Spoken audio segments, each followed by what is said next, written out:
Part के अंदर हमें क्या दे रखा है, relation are in the set N of natural numbers. N क्या है, सेट ऑफ नेचुरल नंबर्स है, defined as relation equal to x comma y such that y is equal to x plus 5 and x less than 4। तो इस relation को कैसे लिखेंगे, ध्यान से देखो। पहले तो सेट दे रखा है हमें नेचुरल नंबर्स का, तो सेकंड पार्ट के अंदर हम ए सेट मान लेते हैं, नेचुरल नंबर्स का सेट।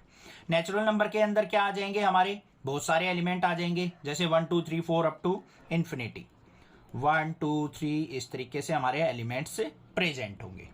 अब रिलेशन जो दे रखा है हमें बच्चों, वो क्या है, एक्स वाई का रिलेशन हमें दे रखा है such that y is equal to क्या है, एक्स प्लस 5 के, ये दे रखा है। और x की वैल्यू हमें क्या करनी है, 4 से बिलो लेनी है। तो रिलेशन के अंदर एलिमेंट्स क्या क्या आ जाएंगे, ध्यान से देख लो। पहले x की जगह अगर मैं 1 पुट करता हूं तो y की वैल्यू क्या आ जाएगी, 6, तो 1,6 आ गया। अगर मैं x की वैल्यू 2 पुट करता हूं तो y की वैल्यू 7 मिल जाएगी। x की वैल्यू अगर 3 पुट करता हूं तो y की वैल्यू मुझे 8 मिल जाएगी। ये एलिमेंट्स मेरे प्रेजेंट हो गए। आगे बात समझ में क्लियर है। अगर ये कंडीशन ना दे रखी होती तो आगे भी वैल्यू पुट करके देख लेते हम। 4 पुट करते तो y की वैल्यू 9 आ जाती, 5 पुट करते तो y की वैल्यू 10 आ जाती, 6 पुट करते तो y की वैल्यू 11 आ जाती। ऐसे एलिमेंट्स हमारे रिलेशन के अंदर प्रेजेंट हो सकते हैं इस रिलेशन के हिसाब से। बन गया रिलेशन। अब फर्स्ट चेक करना है हमें रिफ्लेक्सिव है या नहीं है।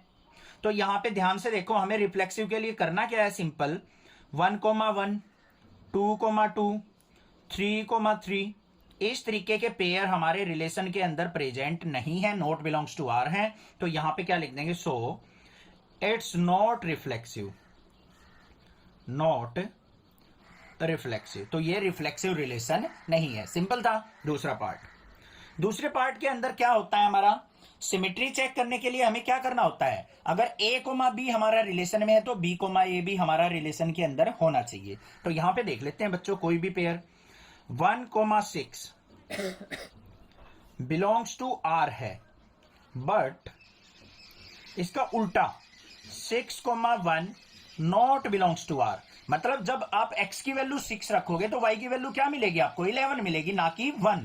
तो ये तो प्रेजेंट ही नहीं होगा इसके अंदर कभी भी। तो ये क्या हो जाएगा, नॉट सिमेट्रिक, नॉट सिमेट्रिक। हो गया क्लियर। थर्ड वाले पार्ट पे भी चल पड़ते हैं भाई। थर्ड वाले में क्या होगा, ट्रांजिटिव के लिए हमें क्या चेक करना होता है कि a कोमा बी अगर रिलेशन में है और b कोमा सी रिलेशन में है तो हमारा a कोमा सी भी रिलेशन में होना चाहिए। तो देखते हैं उसको कैसे करेंगे। यहां पे एग्जांपल ले लेते हैं हम, जैसे 1,6 बिलोंग्स टू आर है, 1,6 बिलोंग्स टू आर है, और 6,11 ये भी बिलोंग्स टू आर है। देखो कैसे, यहां पे वैल्यू बेसिक से प्रेजेंट नहीं है।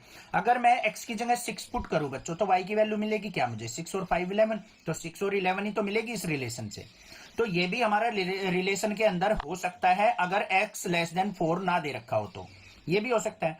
बट 1,11 कभी भी हमारा रिलेशन के अंदर प्रेजेंट नहीं हो सकता इस कंडीशन के हिसाब से। मतलब जब आप x की वैल्यू 1 पुट करोगे तो y की वैल्यू आपको 6 मिलेगी, ना कि 11।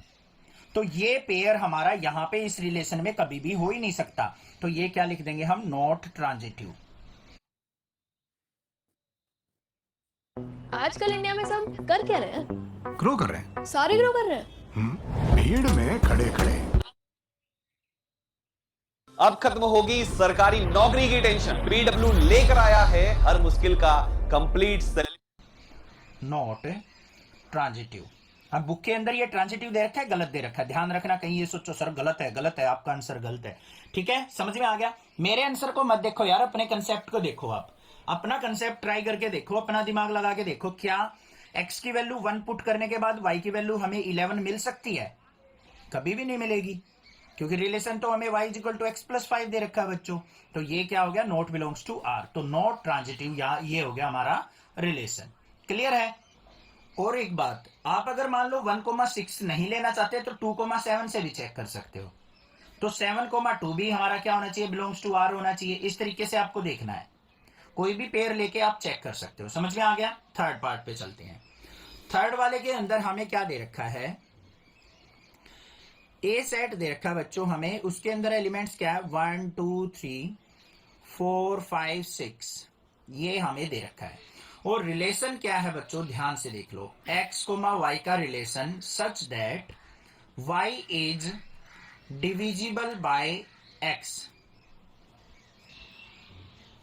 कि y जो है x से डिविजिबल होना चाहिए, फ्रैक्शनल वैल्यू नहीं आनी चाहिए, कंप्लीट डिविजिबल होना चाहिए। ठीक है, तो क्या क्या हो सकते हैं हमारे यहाँ पे रिलेशन के अंदर एलिमेंट्स, 1,1 हो सकता है, 2,2 हो सकता है क्योंकि 1 1 से कंप्लीट डिवाइड होता है, 2 2 से डिवाइड होता है, 3,3 भी हो जाएगा, 4,4 भी हो जाएगा, 5,5 भी हो जाएगा, 6,6 भी हो जाएगा।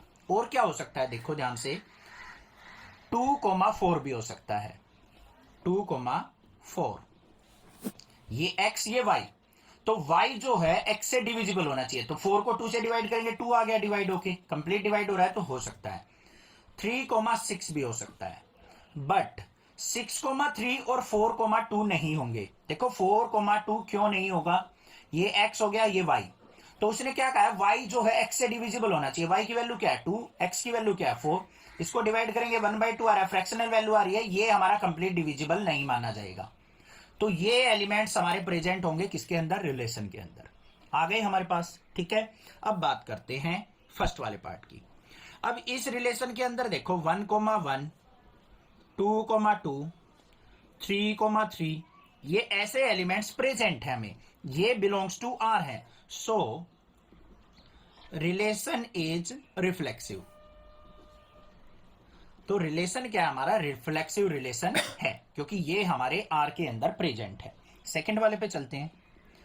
सेकंड वाले में क्या है बच्चों हमारा, ध्यान से देखो यहां पे 4,2 ये 2,4 बिलोंग्स टू आर है, but 4,2 not belongs to R. 2,4 तो है हमारा रिलेशन के अंदर, बट 4,2 हमारा रिलेशन के अंदर नहीं है, क्योंकि 2 हमारा 4 से डिवाइड नहीं होता कंप्लीट। तो ये क्या हो गया हमारा, नॉट ए सिमेट्रिक। क्लियर हो गया। थर्ड वाले पे चलते हैं भाई। थर्ड वाले के अंदर क्या हो जाएगा हमारा, क्या लेने हैं हमें पेयर, ध्यान से देखो 1,2